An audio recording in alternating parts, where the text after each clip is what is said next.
Silakan Mas Tantowi. Adil kan? Adil. Jadi tidak berdasarkan alfabet, tidak juga berdasarkan usia dari ketua umumnya, ya, tapi berdasarkan nomor urut. Dan kita akan mulai dengan partai dengan nomor urut 3. Ya, kami mohon kesediaan dari Presiden DPP Partai Keadilan Sejahtera, Bapak Muhammad Anies Mata LC, untuk menyampaikan sambutan.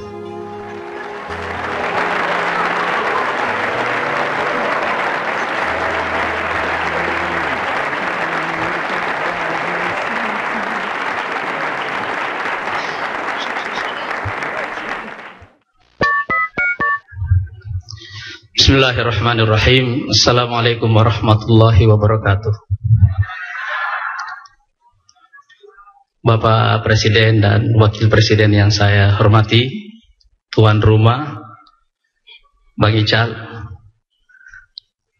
serta para pimpinan lembaga-lembaga tinggi negara yang hadir pada kesempatan ini, dan juga secara khusus para pimpinan partai politik peserta pemilu, juga seluruh keluarga besar Partai Golkar yang hadir pada kesempatan ini.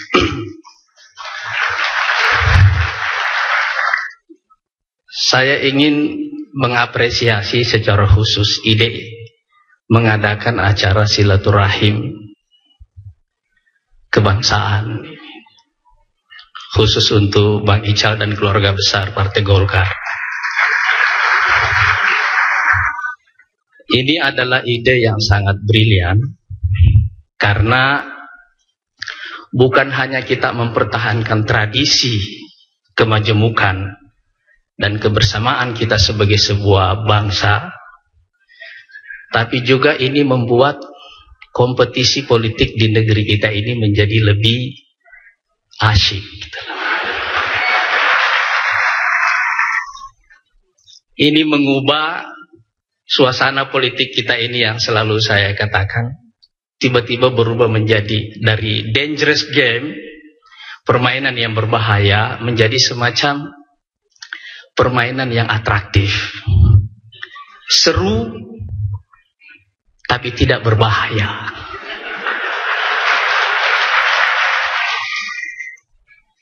Sekali lagi terima kasih atas ide ini. Tadi saudaraku Fahri Hamzah berbisik ke saya di mobil. Itulah bedanya partai yang pernah berkuasa 32 tahun.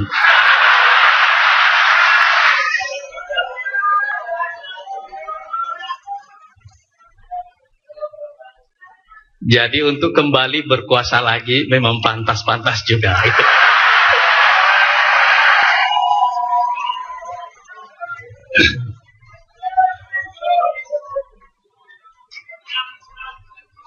Dan saya secara pribadi mesti belajar banyak dari para senior kita semuanya, khususnya juga dari Partai Golkar. Kadang-kadang ada jeda dalam kekuasaan itu, tetapi pengalaman, akumulasi pengalaman yang panjang itu selalu membuat orang jauh lebih matang daripada orang-orang baru yang baru main di pentas politik di negeri ini.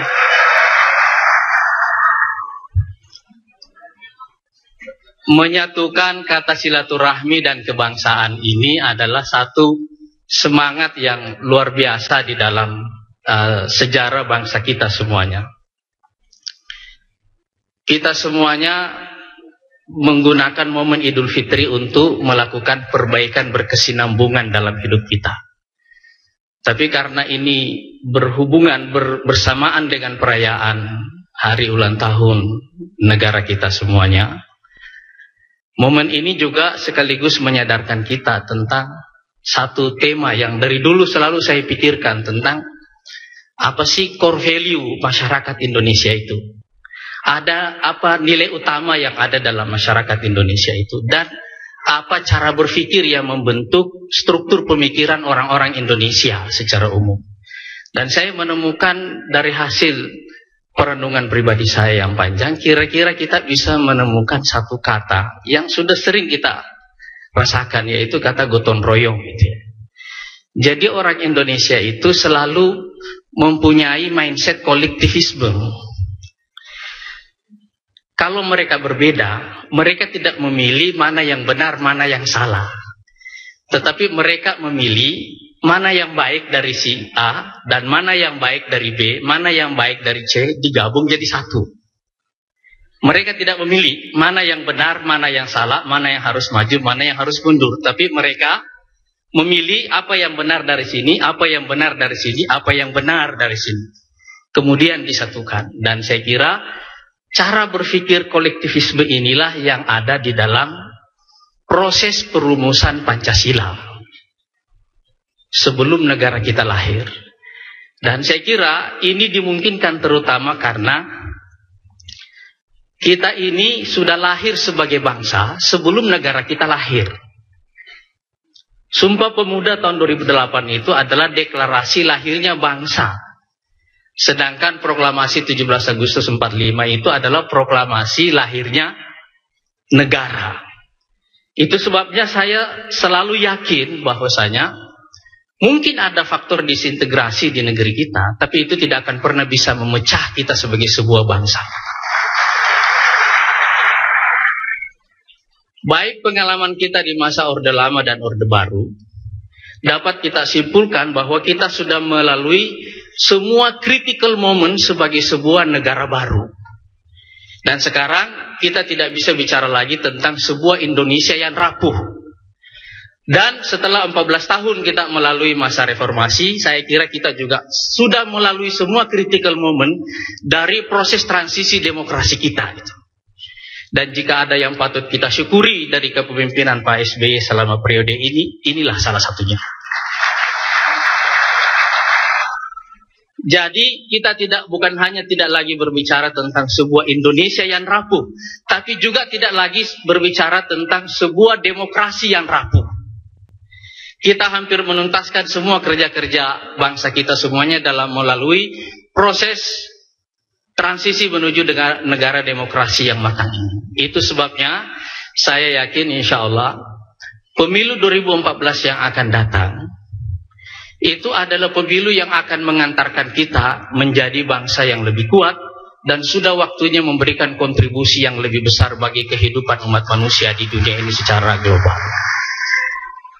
Sehingga kita tidak lagi berpikir sekedar menyelesaikan persoalan kita di dalam negeri, tetapi juga berpikir untuk membantu saudara-saudara kita yang ada di luar sana sebagai sebuah negara besar. Dan saya kira itulah, kalau dalam bahasa para ulama kita ini, itulah makom yang pantas bagi Indonesia di masa yang akan datang.